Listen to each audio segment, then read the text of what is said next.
Hello नमस्कार, स्वागत है एक बार फिर से आपका हमारे इंडियन फॉरेन अफेयर चैनल में, जिसमें हम लेकर आते हैं देश विदेश की 5 बड़ी खबरें। आज की पहली खबर इजराइल से। इजरायली जहाज पर ईरानी सेना ने किया कब्जा, 17 भारतीय सवार, सुरक्षित रिहाई के लिए भारत ने संपर्क साधा। हुआ क्या? ईरान के रिवोल्यूशनरी गार्ड्स ने शनिवार को हॉर्मुज की खाड़ी यानी स्ट्रेट ऑफ हॉर्मुज में एक इजरायली लिंक मालवाहक जहाज को जब्त कर लिया। इस जहाज पर 17 भारतीय भी सवार हैं, जिसके बाद भारत सरकार की अपने नागरिकों की सुरक्षित वापसी के लिए चिंता बढ़ गई है। ईरान ने कहा है कि इस कार्रवाई की वजह से वह इस महत्वपूर्ण शिपिंग मार्ग को बंद कर सकता है। साथ ही ईरान ने चेतावनी देते हुए कहा कि वह सीरिया वाणिज्य दूतावास पर इजरायली हमले के लिए जवाबी कार्रवाई करेगा।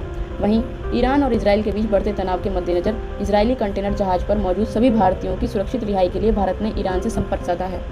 आधिकारिक सूत्रों ने कहा कि भारतीय नागरिकों की शीघ्र रिहाई सुनिश्चित करने के लिए भारत तेहरान और दिल्ली दोनों में राजनयिक चैनलों के जरिए ईरानी अधिकारियों से संपर्क में है। दूसरी खबर, भारत के विदेश मंत्री एस जयशंकर सर बोले, आतंकवादियों को जवाब देने का कोई नियम नहीं हो सकता। समाचार एजेंसी ANI के मुताबिक इस दावे पर प्रतिक्रिया देते हुए एस जयशंकर सर ने कहा है, 26/11 को हुए मुंबई हमले के बाद यूपीए सरकार ने कई दौर की वार्ता की और सरकार इस नतीजे पर पहुंची कि पाकिस्तान पर हमला करने की कीमत हमला न करने से ज़्यादा है।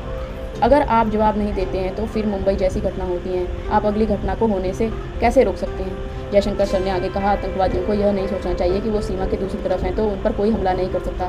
आतंकवादी किसी नियम से नहीं चलते हैं, इसलिए आतंकवादियों को जवाब देने का भी कोई नियम नहीं हो सकता। विदेश मंत्री एस जयशंकर अपनी किताब वाई भारत मैटर्स के मराठी भाषा में लॉन्च होने पर पुणे पहुंचे थे। तीसरी खबर म्यांमार से। म्यांमार में भारी हिंसा की सुरक्षा का खतरा, भारतीय दूतावास को दूसरी जगह किया गया शिफ्ट।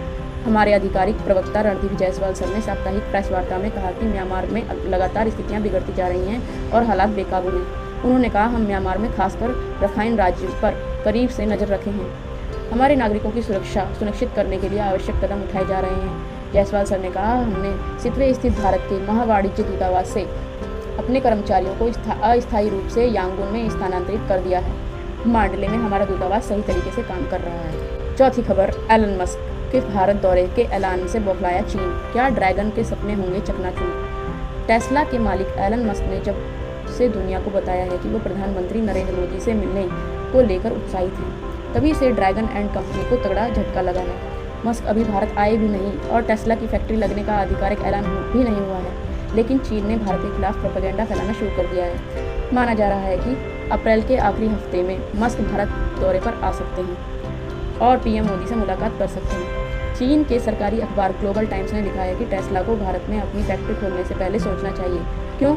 चीनी अखबारी इसके पीछे 3 ऐसे बेतुका तर्क देते हैं जिस पर शायद एलन मस्क भी विश्वास नहीं कर पाएंगे। ग्लोबल टाइम्स ने अपने इस पोस्ट के साथ टाई इंस्टीट्यूट के सीनियर फेलो चार्ल्स लियू का इंटरव्यू भी शेयर किया है। इसमें चार्ल्स लियू भारत के खिलाफ प्रोपेगेंडा फैलाते हुए नजर आ रहे हैं। पहला तर्क, भारत में सप्लाई चेन और इंफ्रास्ट्रक्चर की कमी। दूसरा, भारत में अच्छे इंजीनियर्स और वर्कर्स की कमी। तीसरा, भारत में बिजनेस के लिए नकारात्मक माहौल।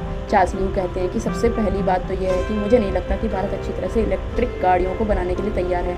इसकी वजह यह है कि भारत में कोई सप्लाई चेन नहीं है, भारत में इंफ्रास्ट्रक्चर भी ठीक नहीं है। लियू के इस बयान के पीछे जिनपिंग का इशारा भी माना जाता है। आज की 5वीं और आखिरी खबर, अब देश विदेश ही नहीं, करिए अंतरिक्ष की यात्रा। अमेरिका ने की शुरुआत, गोपी बनेंगे भारत के पर्यटक। हुआ क्या? अब देश विदेश ही नहीं बल्कि आप अंतरिक्ष की भी यात्रा कर सकेंगे। अमेरिका ने दुनिया में पहली बार अंतरिक्ष पर्यटन की शुरुआत की है। उद्यमी एवं पायलट गोपी थोटाकुरा अंतरिक्ष की यात्रा करने वाले पहले भारतीय होंगे। वह अमेजॉन के संस्थापक जेफ बेजोस के ब्लू ओरिजिन NS-25 मिशन पर एक पर्यटक के रूप में अंतरिक्ष की सैर करने जाएंगे। वह इस मिशन पर जाने वाले 6 अंतरिक्ष यात्रियों में से एक होंगे। इसके साथ ही वह पहले भारतीय अंतरिक्ष पर्यटक और 1984 में भारतीय सेना के विंग कमांडर राकेश शर्मा के बाद अंतरिक्ष में जाने वाले दूसरे भारतीय होंगे। एरोस्पेस कंपनी ने बताया कि अभी अंतरिक्ष में जाने की तारीख की घोषणा नहीं की गई है। वह न्यू शेपर्ड कार्यक्रम के लिए मनुष्य को अंतरिक्ष में ले जाने वाली 7वीं उड़ान और इसके इतिहास में 25वीं उड़ान होगी।